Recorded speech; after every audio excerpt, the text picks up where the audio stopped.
নমশ্রী জ্যোতিরাজায় বিবেকানন্দ সুরয় সচিত সুখ স্বরূপায় স্বামিনে তাপহারিণী। শ্রী শ্রী ঠাকুর শ্রী মা স্বামীজি মহারাজের শ্রী পাদপদ্মে আমরা আগুনে ভক্তিপূর্ণ প্রণাম নিবেদন করি। ভক্তিপূর্ণ প্রণাম নিবেদন করি এই আশ্রমের রামকৃষ্ণ মঠ গৌরহাটি পরম পূজ্যপাদ অধ্যক্ষ মহারাজ শ্রীমৎ স্বামী প্রাণারামানন্দজি মহারাজের শ্রী পাদপদ্মে এবং এই মঠের অন্যান্য পূজ্যপাদ সন্ন্যাসী এবং ব্রহ্মচারী মহারাজদের শ্রীচরণে আমার ভক্তিপূর্ণ প্রণাম। মঞ্চে উপবিষ্ট আছেন আমাদের অত্যন্ত শ্রদ্ধাভাজন, প্রীতিভাজন, সুবক্তা শ্রদ্ধেয় অরিজিৎ সরকার। তার কাছ থেকে অনেক প্রেরণা পেয়েছি, আমাদের বিদ্যালয়ে তো তাকে অনেকবার আমরা পেয়েছি। ছাত্রছাত্রীদের মধ্যে স্বামীজির ভাবাদর্শ প্রচার করার ক্ষেত্রে তাকে আমরা অনেক শ্রদ্ধা কৃতজ্ঞতা নিবেদন করি। আজকের এই মহতী ছাত্র সম্মেলনে উপস্থিত আছেন বিভিন্ন বিদ্যালয়ে অনেক গুণী শিক্ষক মহাশয়গণ আছেন। আমার সঙ্গে একটু আগেই দেখা হয়েছে শ্রদ্ধেয় দেবাশিস বাবু, তিনি একটি বিদ্যালয়ের প্রধান শিক্ষক, তিনিও আছেন। অন্যান্য সকল শিক্ষক শিক্ষিকা এবং অন্যান্য যারা গুণীজন এখানে আছেন তাদের সকলকে আমার শ্রদ্ধা প্রণাম নিবেদন করি। আর আজকের এই শুভ দিনে আমাদের প্রিয় ছাত্রছাত্রী, আমাদের সন্তান সম, আমাদের ছেলে মেয়েরা, তোমাদের জন্য অনেক শুভেচ্ছা ভালোবাসা জানাই। আমি ঠাকুরের একটি কথাকে খুব মনে প্রাণে গ্রহণ করি। ঠাকুর বলছেন, যাবৎ বাঁচি তাবৎ শিখি। আজকের এই মহতী সময়ে আমি কিন্তু কিছু শিখতে এসেছি, শেখাতে নয়। আরেকটু তুলে দিয়ে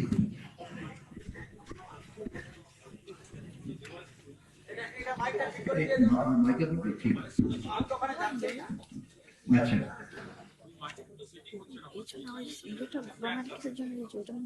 এখানে আমি কিছু শিখতে এসেছি।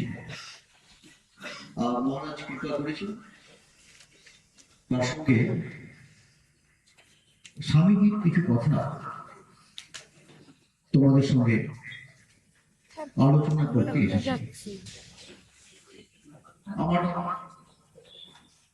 সামনে তোমরা যারা বসে আছো, আমি জানি তোমাদের দেখেই বুঝতে পারি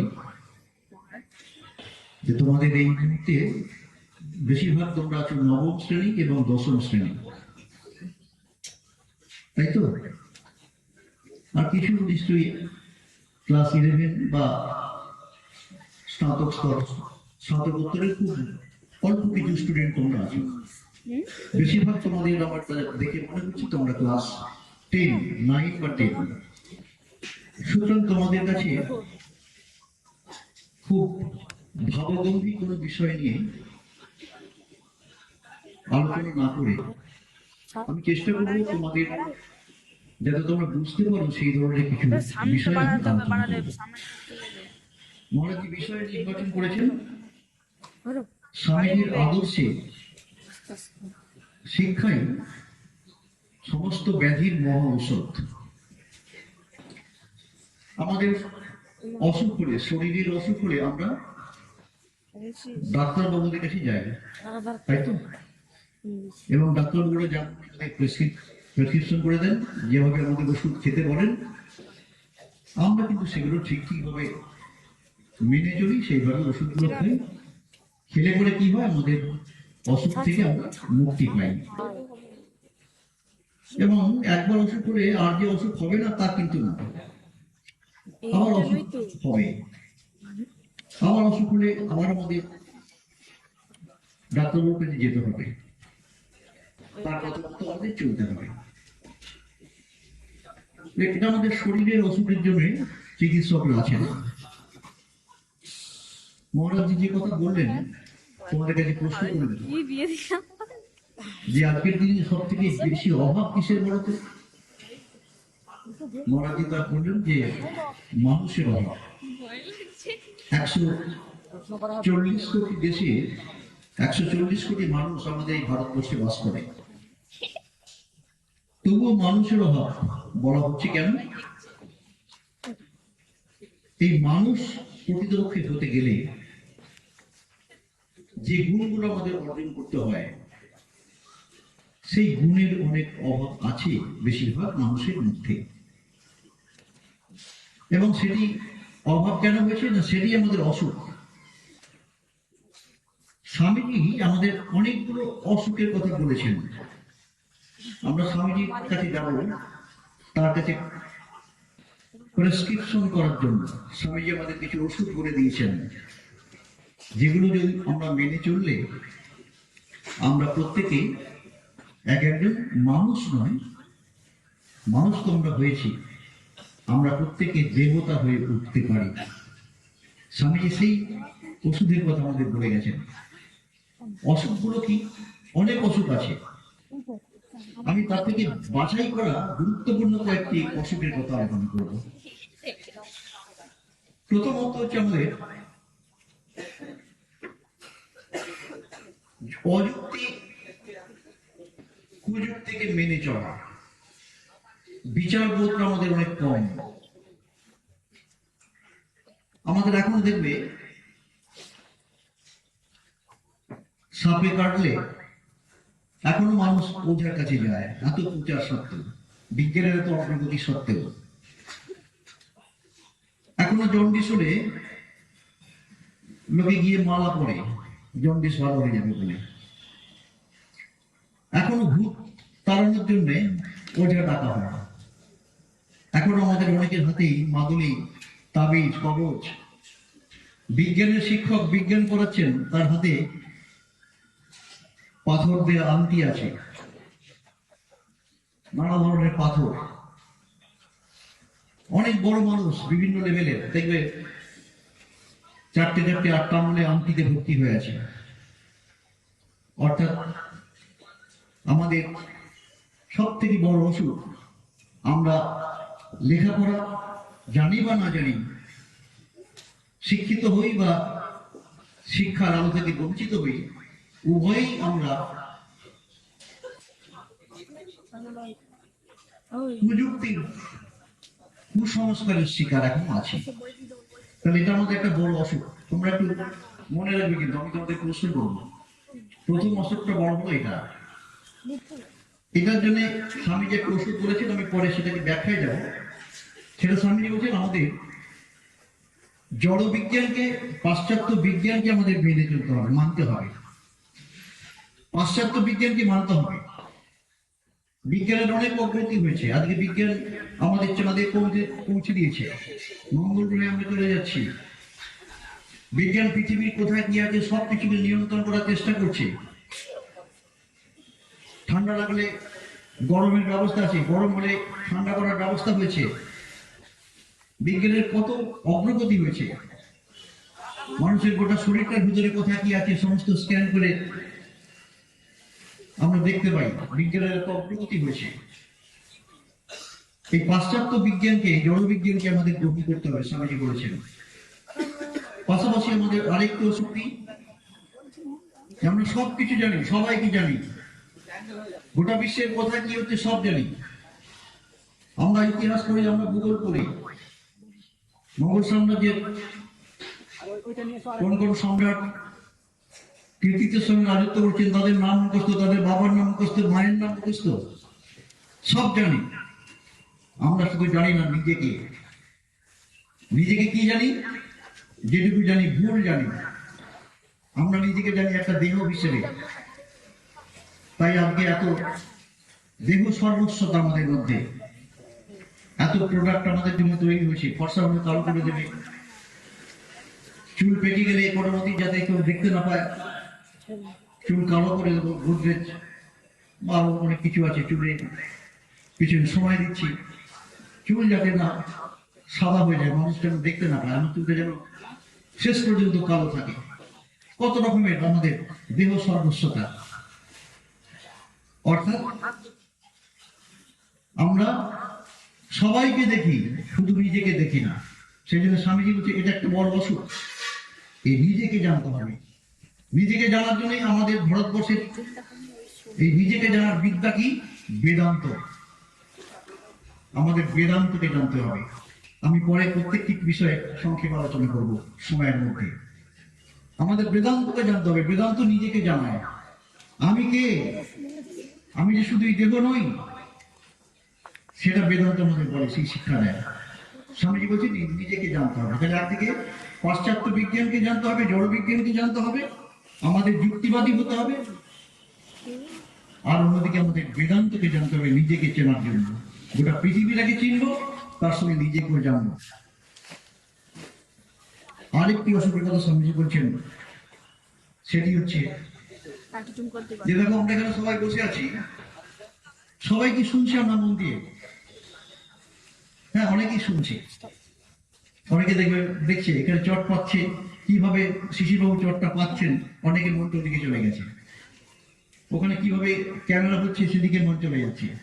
কোথায় কে কি করছে গোটা পৃথিবীকে দেখার দায়িত্ব নয়। এখন কি এই মুহূর্তে বসে শুনতে হবে, এই মনোযোগ দিয়ে শুনতে হবে। যখন যে কাজটা করি সেই কাজটা মন দিয়ে করতে হবে, এটা আমরা পারি না। অর্থাৎ আমরা নিজেদেরকে, যদি আমার দেহটাকে আমি একটা গাড়ি ভাবি, আমার ড্রাইভার আমি নিজে, কিভাবে আমি নিয়ন্ত্রণ করে, নিজেকে নিয়ন্ত্রণ করে, আমাদের 5টি ইন্দ্রিয় আছে, সেই ইন্দ্রিয়গুলোকে নিয়ন্ত্রণ করে কি করে আমি নিজেকে আমার লক্ষ্যস্থলে পৌঁছে নিয়ে যাব, কি করে আমি একজন ভালো মানুষ হয়ে উঠবো, এটি আমরা জানি না। সেটা জানার জন্য আমাদের প্রয়োজন ব্রহ্মচর্য। ব্রহ্মচর্য, নিজেকে নিয়ন্ত্রণ করতে শেখা। নিজের ভিতরে যে অসীম শক্তি আছে, সেই শক্তিকে বিকশিত করার জন্য আমি আমার নিজেকে নিয়ন্ত্রণ করব। এই যে বৈদিক মন্ত্র পাঠ হলো, তোমরা শুনলে সবাই, বলো না, ভদ্রম ওম ভদ্রম কর্ণেভি শৃণুয়াম দেবঃ ভদ্রম পশ্যৈম অক্ষরভির্যজত্রঃ। বলা হলো, হে ভগবান, তুমি আমাদের কান দিয়েছো, আমরা যেন ভালো কথা শুনি। তুমি আমাদের চোখ দিয়েছো, আমরা যেন ভালো জিনিস দেখি। এই যে আমাদের নিজেকে নিয়ন্ত্রণ করা, এটার নাম হচ্ছে, আমরা বলি ব্রহ্মচর্য। এই ব্রহ্মচর্য আমাদের শিখতে হবে, এই ছাত্র জীবনে শিখতে হবে, শৈশব থেকে শিখতে হবে। এটা একটা আমাদের অসুখ, এটাকে ভুলে যাওয়া। আর একটা আমাদের বড় অসুখ এখন দেখা দিয়েছে ভীষণ ভাবে, সেটা হচ্ছে অশ্রদ্ধা করা। দেখবে বাবা মা তোমাকে বলছে যে এটা এটা কর, এটা করিস না, আরে তুমি কিছু জানো না, আরে মোবাইল যা তো ঘাঁটছিস কেন, রেখে দে, তুমি কিছু জানো না। স্কুলে মাস্টারমশাই কিছু বলছেন, ও স্যার কিছু জানেন না। অশ্রদ্ধা। আমাদের গীতায় পরিষ্কার বলা হচ্ছে, ভগবান শ্রীকৃষ্ণ বলছেন শ্রদ্ধাবান লভত জ্ঞানম তৎপর সংযতেন্দ্রিয়।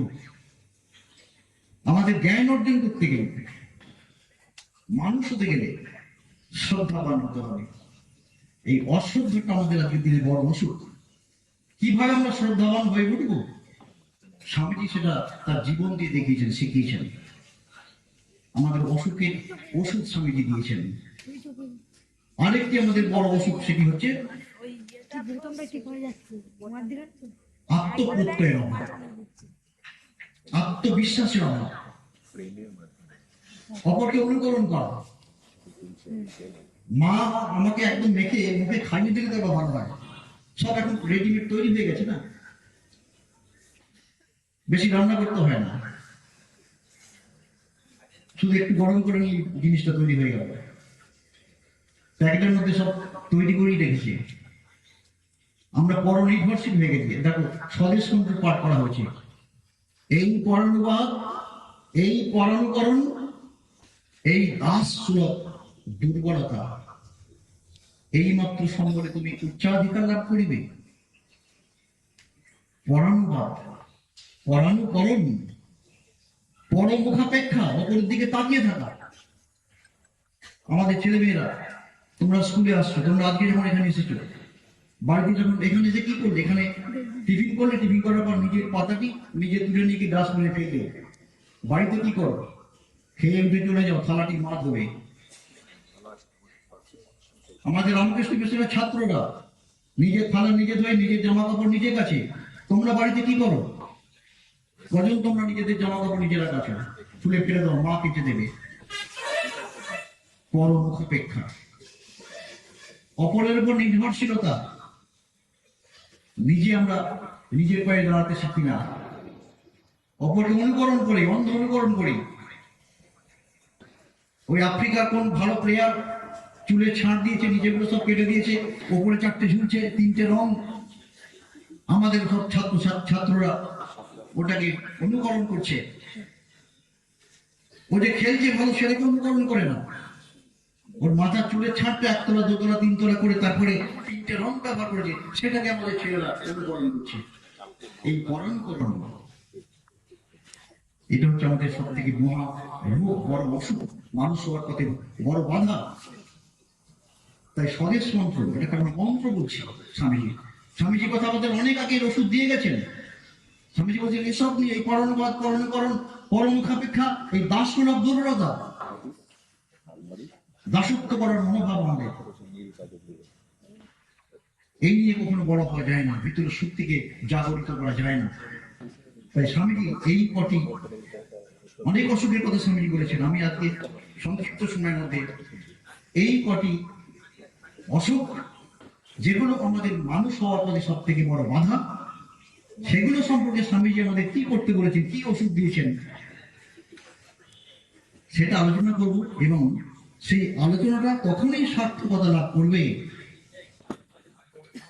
ডাক্তারবাবু তোমাকে প্রেসক্রিপশন করে দিলেন, তুমি প্রেসক্রিপশনটা নিয়ে এলে, নিয়ে এসে আলমারিতে ভালো করে গুছিয়ে রেখে দিলে। আবার 15 দিন করে ডাক্তারবাবু চেক আপের জন্য ডেকে পাঠিয়েছেন, তুমি গেলে। অসুখ সারবে তো? কি সারবে? সারবে না। ওই ডাক্তারবাবু প্রেসক্রিপশন করেছেন, যেমন ভাবে ওষুধটা খেতে বলেছেন, ঠিক সেইভাবে খেতে হবে। সেভাবে খেলেও যে সম্পূর্ণ অসুখ সারবে তা নয়, কিন্তু অসুখটা সারবে, অনেকটা সারবে। খেতে হবে। আমরা এখানে যা শুনবো, ভগবান আমাদের দুটো কান দিয়েছেন। আমরা অনেক শুনি, অনেক দেখি, একটা কান দিয়ে শুনছি, এই কান দিয়ে বের করে দিই। এখানে যা শুনে গেলাম, এখানেই রেখে দিয়ে চলে গেলাম, বাড়িতে কিচ্ছু সঙ্গে নিয়ে গেলাম না। আমি যেমন ছিলাম, আজকে এই মহৎ ছাত্র সম্মেলনে আমাদের গুণীজনেরা, অধ্যাপক অরিজিৎ সরকার আছেন, আমাদের পরম পূজনীয় শ্রীমৎ স্বামী রীতানন্দজি মহারাজ আসবেন।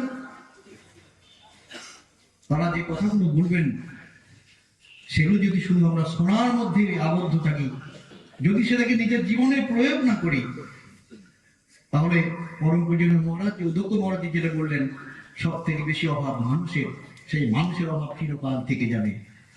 মানুষ আমরা হতে পারবো না। বিদ্যাসাগর মশাই আমাদের অনেক আগে বর্ণ পরিচয় লিখে দিয়েছিলেন।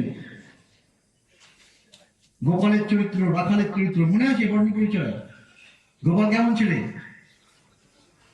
হ্যাঁ, ভালো ছিল। কেন ভালো ছেলে? গোপাল তার বাবা মার কথা শুনে, বাবা মাকে শ্রদ্ধা করে, বাড়িতে ভাই বোনের সঙ্গে ঝগড়া করে না। গোপাল ঠিক গুরু মশাইয়ের কাছে ঠিক যত সময় পড়তে চলে যায়, কাউকে কুবাক্য করে না। আজকের দিন আমাদের ছেলে মেয়েদের রাস্তাঘাটে বেরোলে বুঝতে পারবে কি বাক্য বলে তারা। স্বাভাবিকভাবে এত গালাগাল খিস্তি করে, যেগুলো তাদের কাছে স্বাভাবিক বলে মনে হয়, অশ্রাব্য, শোনা যায় না। বিদ্যাসাগর মশাই গোপালের চরিত্র বলেছিলেন, আবার পাশাপাশি রাখালের কথা বলেছিলেন। রাখাল অপদার্থ কথা বলে, বাড়িতে ভাই বোনদের সঙ্গে ঝগড়া করে, গুরু মশাইয়ের আশ্রমে ঠিক মতো সময় পড়তে যায় না, যাওয়ার পথে রাস্তায় কোথায় অন্যমনস্ক হয়ে গিয়ে খেলছে, সেখানে খেলার দিকে মন চলে যায়, বাবা মার কথা শুনে না। এসব তো আমাদের ছেলেবেলায় বর্ণ পরিচয় আমাদের বিদ্যাসাগর মশাই কেন লিখেছিলেন এগুলো? আমরা সেটাকে পড়েছি, মুখস্থ করেছি, হাতে দেখা ভালো করেছি। আমরা শিক্ষকরা তোমাদের নাম্বার দিয়েছি, 10-এ 10 পেয়েছি, বাহ, গুড বয়, গুড গার্ল। কিন্তু ওটি তোমার জীবনে প্রয়োগ হলো কিনা এটা আমরা কেউ বলিনি। আমরা শিক্ষকরা বলিনি, আমরা তোমাদের নাম্বারের পেছনে ছোটাচ্ছি, তোমাকে 100 পেতে হবে। কিন্তু ওটি যে তোমার জীবনে কাজে লাগাতে হবে, ওই 100-র মধ্যে তুমি যদি 1% জীবনে কাজে লাগাও, তাহলে তুমি মানুষ হয়ে উঠবে, এ কথা আমরা কেউ বলি না। তাই আমাদের তথাকথিত শিক্ষিত মানুষেরা যারা পিএইচডি করেছেন, ডিগ্রি করেছেন, ইউনিভার্সিটির সর্বোচ্চ ডিগ্রি লাভ করেছেন, যারা অনেক মেধাবী ছাত্র, আইপিএস হয়েছেন, আইএএস হয়েছেন ভারতবর্ষে, যে পেন দিয়ে তারা লেখাপড়া শিখেছেন, আজকে সেই পেন দিয়ে তারা চুরি করে আড়াইপুর সেন্টার দিলে জেল খাটছেন। কোথায় শিক্ষা? স্বামীজি এই সমস্ত রোগের মহা ঔষধ বলেছেন, শিক্ষা, শিক্ষা, শিক্ষা। কোন শিক্ষা? এই শিক্ষা নয়। গতানুগতিক আমরা যে শিক্ষা শিখছি, স্বামীজি বলছেন হ্যাঁ, এই শিক্ষাগুলোর সঙ্গে যুক্ত করতে হবে আধ্যাত্মিক শিক্ষা, ওই নিজেকে জানার শিক্ষা। তাহলে আমাদের ওই পয়েন্টে ফিরে আসি, অসুখের কথা। প্রথম অসুখটা কি বলেছিলাম বলো? প্রথম অসুখটা কি? কুসংস্কারে বিশ্বাস, যুক্তিহীনতা। এখন তোমাকে যদি আমি বলি তোমার টাইফয়েড হয়েছে, এসো তোমাকে একটু হাতে গোবর দিয়ে দিলাম, এটা একটু খেয়ে নাও, তুমি ভালো হয়ে যাবে, তুমি খাবে? খাবে? খাবে না। তোমার মধ্যে যুক্তিবোধ তৈরি হচ্ছে। কিন্তু সব ক্ষেত্রে আমাদের যুক্তিবোধ তৈরি হয়নি, সব ক্ষেত্রে আমরা যুক্তিকে মানছি না। এই পাশ্চাত্য বিজ্ঞানকে আমাদের যেমন গ্রহণ করতে হবে, সবকিছুকে যুক্তি দিয়ে বিচার করতে হবে। স্বামীজিও কিন্তু ছাত্র জীবনে যুক্তি দিয়ে সবকিছুকে মেনে নিয়েছেন। তিনি যখন তার শ্রীরামকৃষ্ণ দেবের কাছে এসেছিলেন দক্ষিণেশ্বরে, তৎকালীন যুগের একজন পাশ্চাত্য শিক্ষা শিক্ষিত যুবক নরেন্দ্রনাথ দত্ত দক্ষিণেশ্বরে ওই গ্রামের ব্রাহ্মণটার কাছে এসেছিলেন শ্রীরামকৃষ্ণদেব। তখনও কিন্তু তিনি বলেছেন, মশাই আপনি যে ভগবান ভগবান বলছেন, মানব জীবনের উদ্দেশ্য ভগবান লাভ, আপনি কি ভগবান দেখেছেন? শ্রীরামকৃষ্ণদেব বলেন, হ্যাঁ, শুধু দেখেছি নয়, চাইলে তোকেও দেখাতে পারেন।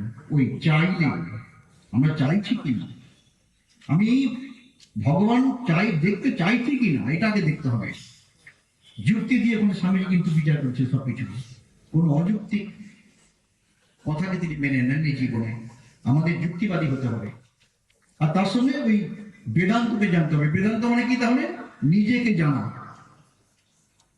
শ্রীরামকৃষ্ণ বলছেন, নিজেকে জানার নাম জ্ঞান, বাকিটা অজ্ঞান। তাহলে আমাদের ভিতরে আমরা কতটা জ্ঞানী, এটা প্রমাণ হবে আমি নিজেকে কতটা জানি।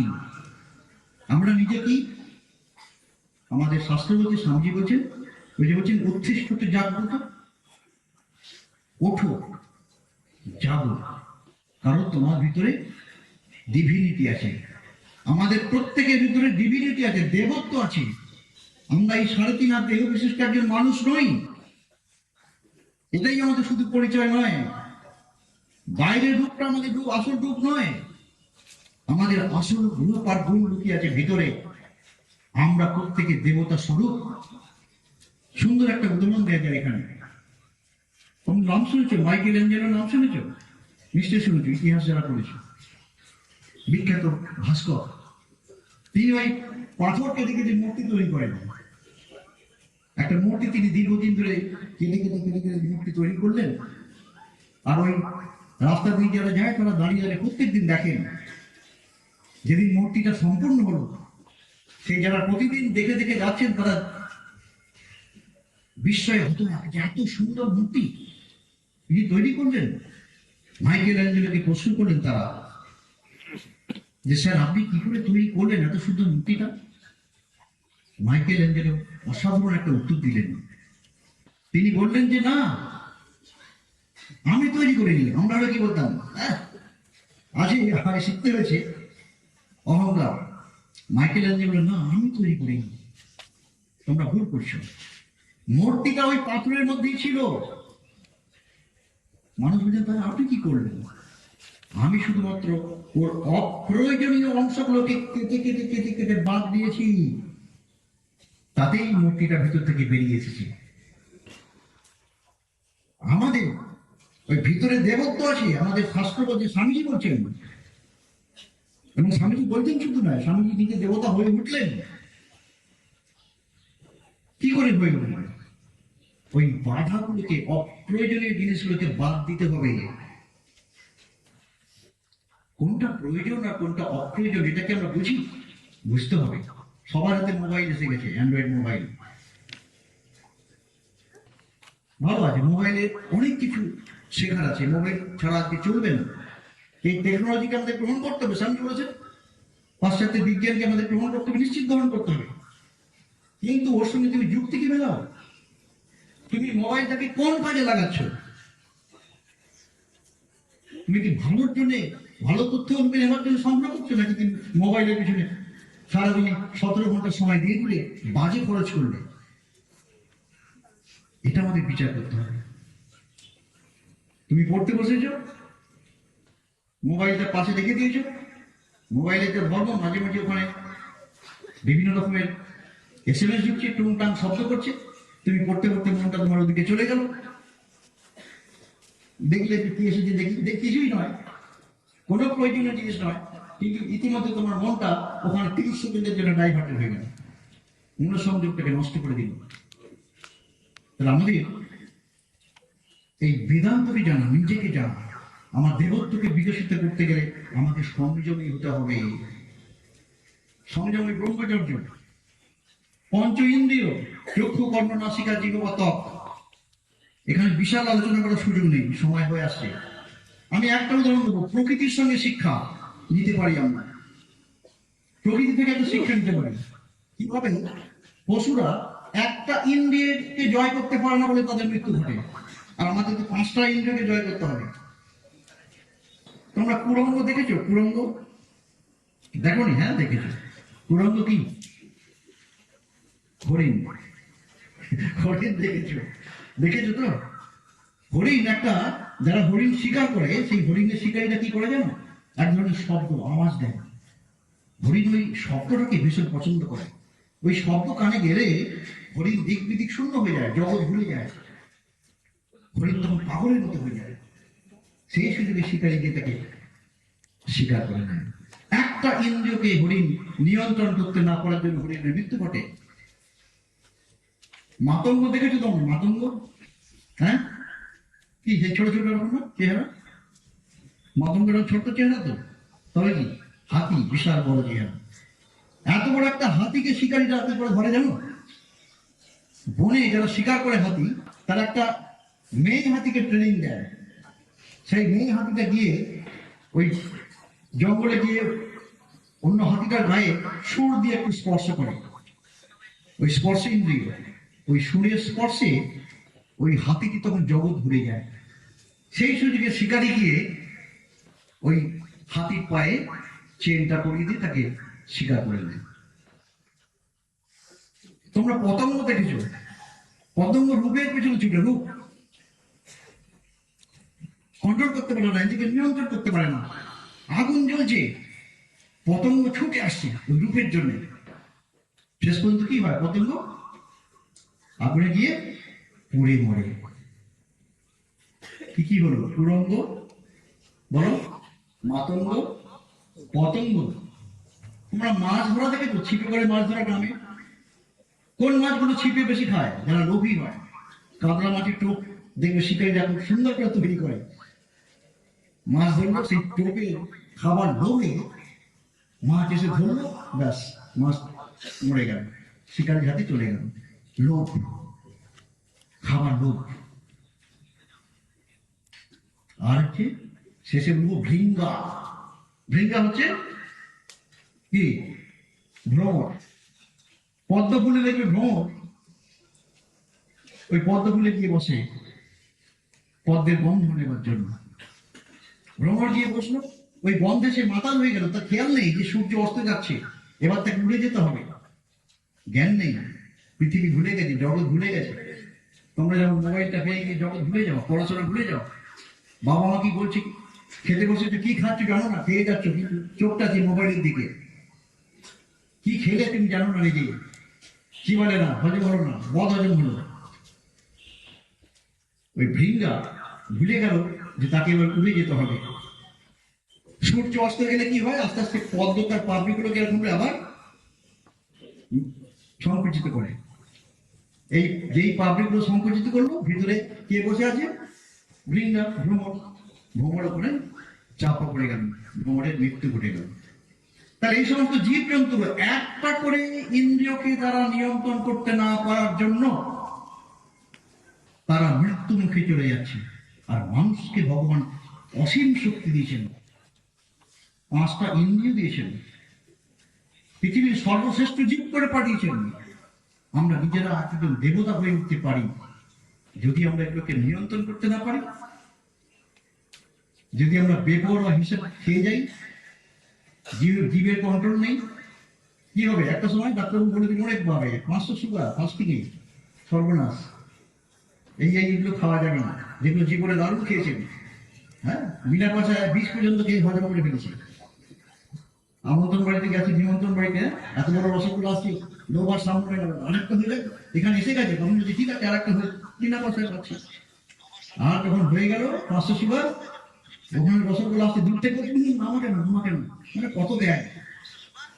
প্রকৃতি তোমাকে ত্যাগ করতে বাধ্য করাবে যদি নিজে ত্যাগ না করে।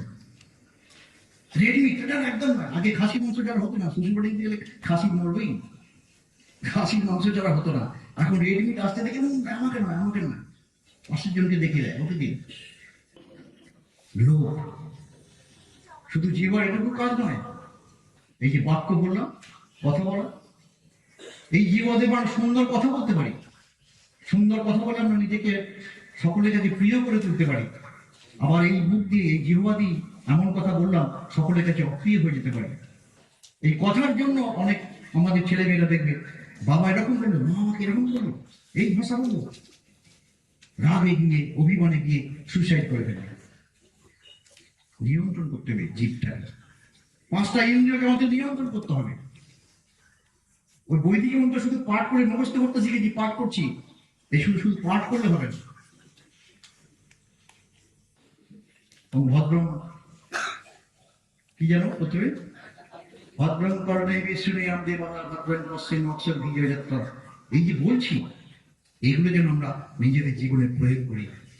বিদ্যাসাগর মশাই বর্ণনা করেছে, আবার যেন আমরা করি।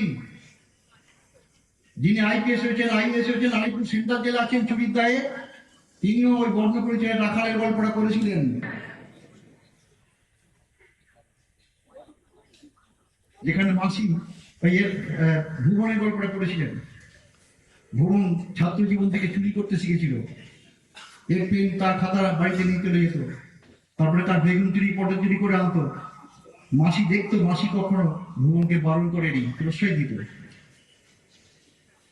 ভুবন বড় ডাকাত হয়ে উঠলো, ভুবনের ফাঁসি হলো। ভুবন এবার তা বললো, সে ফাঁসির আগে আমার মাসির সঙ্গে এবার দেখা করতে চাই। মাসি যখন এলো, মাসিকে কাছে দেখে ভুবন বলল, আমার এই পরিণতি হয়েছে তোমার জন্য, বলে ভুবন মাসির কানটা কামড়ে দিল। বিদ্যাসাগর মশাই বর্ণ পরিচয় আবার করতে হবে আমাদের, শুধু হাতে লেখা করে মুখস্থ করে নম্বর পাওয়ার জন্য নয়। ওই গোপালের চরিত্রটাকে যদি আমরা নিজেরা নিজেদের জীবনে আনতে পারি। স্বামীজি যে কথা বললেন, তাহলে স্বামীজি কি কি রোগের কথা বলেছেন আর কি কি ওষুধ বললেন? একটা হচ্ছে আমরা বললাম, কি কি বলেছি, প্রথম আমাদের মধ্যে বিজ্ঞান মনস্কতা গড়ে তুলতে হবে, পাশ্চাত্যের বিজ্ঞানকে গ্রহণ করতে হবে। দ্বিতীয় বলেছি, আমাদের নিজেকে জানতে হবে, বেদান্তকে জানতে হবে। তৃতীয় কি বলেছি, আমাদের ব্রহ্মচর্য, নিয়ন্ত্রণ চাই, 5টি ইন্দ্রিয়ের নিয়ন্ত্রণ চাই। আমি নিজের ড্রাইভার নিজে, আমি যদি নিজেকে নিয়ন্ত্রণ করতে পারি, না করতে পারি, আমার জীবন বিফলে চলে যাবে। আর কি বলেছি, শ্রদ্ধা, অশ্রদ্ধা আমাদের রোগ, শ্রদ্ধাবান হতে হবে, শ্রদ্ধাবান হতে হবে। আর আত্মবিশ্বাস জাগাতে হবে, আমি সব পারি, আমার পক্ষে সব সম্ভব। বিজ্ঞান এটাই বলছে, একজন যখন দেবতা হয়েছে মানুষের মধ্যে, 1000 জন যখন দেবতা হচ্ছে, আমিও দেবতা হতে পারি। আমরা মাস্টারমশাইরা জানি না বলে আমরা আমাদের ভুল বলি, কি বলি, তোর দ্বারা কিছু হবে না, তুই মাথা মোটা, যা নিলাম হইল, ভুল শিক্ষা দিই আমরা। স্বামীজি তার গল্পে বলেছেন, সেই আইরিশ যুবকের কথা বলেছেন। আইরিশ যুবক আইল্যান্ডে সবাই, ওদের সবাই বলতো তোর দ্বারা কিছু হবে না, তুই দাস হয়ে জন্য, তুই দাস হয়ে মরবি। সে যখন আমেরিকা গেল তখন সবাই বলতো প্যাট, তোমার মধ্যে অনেক শক্তি আছে, তুমি বড় হতে পারবে, তুমি মানুষ হতে পারবে, তুমি সব করতে পারবে। এই বারবার তুমি কিছু পারবে না, তুমি কিছু পারবে না, নেগেটিভ কথা শুনে শুনে আমরা নেগেটিভ হয়ে যাই। আমাদের পজিটিভ ভাবকে গ্রহণ করতে হবে, পজিটিভ কথা শুনতে হবে, কারণ আমাদের মধ্যে সমস্ত এবিলিটি আছে। আমরা ভগবান আমাদের সম্পূর্ণ দিয়ে পাঠিয়েছেন, সেটাকে আমরা ভালো পথে নিয়ে যাব না খারাপ দিকে নিয়ে যাব, সম্পূর্ণভাবে নির্ভর করছে আমাদের উপরে। তাই এই রোগগুলো থেকে মুক্তি পেতে গেলে আমাদের কোন ডাক্তারের কাছে যেতে হবে? স্বামীজির কাছে যেতে হবে। ভবরোগ বৈদ্য বলা হয় শ্রীরামকৃষ্ণ দেবকে, স্বামীজিও তাই না, স্বামীজির কাছে যেতে হবে। কি করে যাবে? স্বামীজিকে কোথায় পাবে? বইয়ের মধ্যে পাবে। অসংখ্য বই মনোবিশ্ব থেকে আমাদের দেওয়া হয় স্বামীজি লেখা তোমাদের জন্য। প্রতিদিন স্বামীজিকে ভাবো আর স্বামীজির ওই লেখাগুলো পড়ো। স্বামীজির লেখাগুলো পড়লে আমরা প্রত্যেকে বড় হয়ে উঠবো, স্বামীজির মতো হয়ে উঠবো। স্বামীজিকে ভাবলে স্বামীজির মতো হয়ে উঠবো। বড় হতে গেলে বড়র কাছে যেতে হবে। অতএব এই বড় মানুষটি হচ্ছে স্বামীজি। তাকে ধরে আমাদের ছাত্রছাত্রীরা যদি এগিয়ে যায়, তোমরা প্রত্যেকে নিজেরা দেবতা হয়ে উঠবে, দেবত্ব অর্জন করবে। আগামী দিনে তোমাদের মধ্যে রবীন্দ্রনাথ, বিদ্যাসাগর, নজরুল, বিবেকানন্দ তোমাদের ভিতরেই লুকিয়ে আছে, তোমরা সেটা হয়ে উঠবে। তাই আগে থেকে তোমাদের সকলকে আমার শ্রদ্ধা প্রণাম। এতক্ষণ ধরে তোমরা আমাকে সহ্য করলে। পূজনীয় মহারাজজি, শ্রদ্ধেয় অরিজিৎ বাবু সহ আমাদের পরম পূজ্যপাদ শ্রীগুণ্ডেশ্বরানন্দজি মহারাজ, সকল মহারাজ, মাস্টারমশাইরা আছেন, শ্রদ্ধেয় মাস্টারমশাইরা, সকলকে আমার শ্রদ্ধা প্রণাম। আমার প্রিয় ছাত্রছাত্রী, তোমাদের শুভেচ্ছা জানাই। তোমাদের কাছে শেষ আবেদন, তোমরা যা কিছু করো প্রতিদিন দিনের শেষে অন্তত আধ ঘন্টা তোমরা 30 মিনিট তোমরা স্বামীজিকে পড়ো আর নিজের জীবনে সেটাকে প্রয়োগ করার চেষ্টা করো। করলে দেখবি তোমরা নিজেরাই আজকে যা আছো আগামীকাল তোমরা তো থাকবে না, তোমাদের আস্তে আস্তে আরো উন্নতি হবে। আমরা প্রত্যেকে দেবত্বের দিকে এগিয়ে চলেছি। এই কথা বলে তোমাদের সকলকে শুভেচ্ছা জানিয়ে শেষ করছি। জয় ঠাকুর, জয় মা, জয় স্বামী।